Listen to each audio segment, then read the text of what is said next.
The National Wildlife Federation says 1/3 of all wildlife species in the United States are at risk of extinction. On tonight's Hooked on East Texas, we take a look at a piece of legislation working its way through Congress called the Recovering America's Wildlife Act. The House passed the act last week. It's on the Senate's calendar, and now supporters are trying to get it to the finish line. So that's an alligator gar, and it's 70 years old.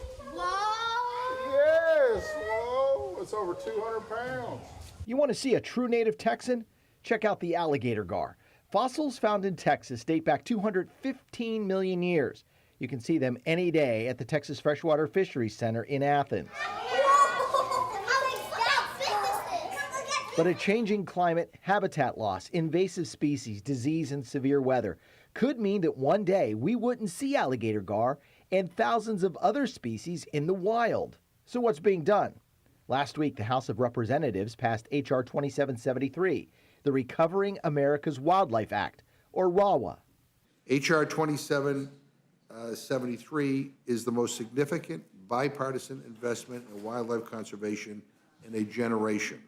RAWA provides conservation grant funding for fish and wildlife programs at the state, tribal, and local levels. The aim is to target species of greatest conservation need. That means they're not threatened or endangered, at least not yet. That's why TFFC Director Tom Lang is pushing hard for passage. To be on that list of species of greatest conservation need means that it has issues, and it's heading that way if we don't interject and do something. In Texas, the species of greatest conservation need include the alligator gar, the shovel-nosed sturgeon, the paddlefish, the American eel, and the freshwater fish of Texas, the Guadalupe bass. RAWA would send $50 million to the Texas Parks and Wildlife Department annually to fund state wildlife action plans aimed at helping these species. Targeted conservation plans, scientifically based, federally approved, to take care of these species at home.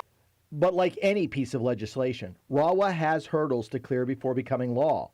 RAWA is a $1.4 billion funding measure with no end date. Although I'm a co-sponsor of this bill and am supportive, I understand why my Republican colleagues on the Natural Resources Committee have concerns, particularly with the failure to provide a funding offset or sunset provision. Supporters counter by pointing out that Texas has a $14 billion annual outdoor recreation industry that supports more than 327,000 jobs.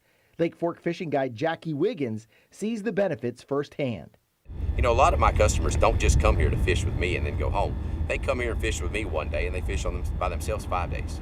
I mean, they come for a week, they rent a house for a week and stay one day for me to learn what they're going to do, then they spend the rest of the time with their own recreation. There's a lot at stake, economically and ecologically, and scientists such as Lang say this legislation comes down to an ounce of prevention is better than a pound of cure. You don't want to just see the species in a tank. We want to see them in the wild. That's exactly right. I mean, we don't want to say, hey, here's the last shovel-nosed sturgeon, enjoy it while we have it on display. So true. The Recovering America's Wildlife Act becomes law if the Senate votes to approve it. There's a lot of issues before the Senate right now, but this one seems to be a law we can all benefit from.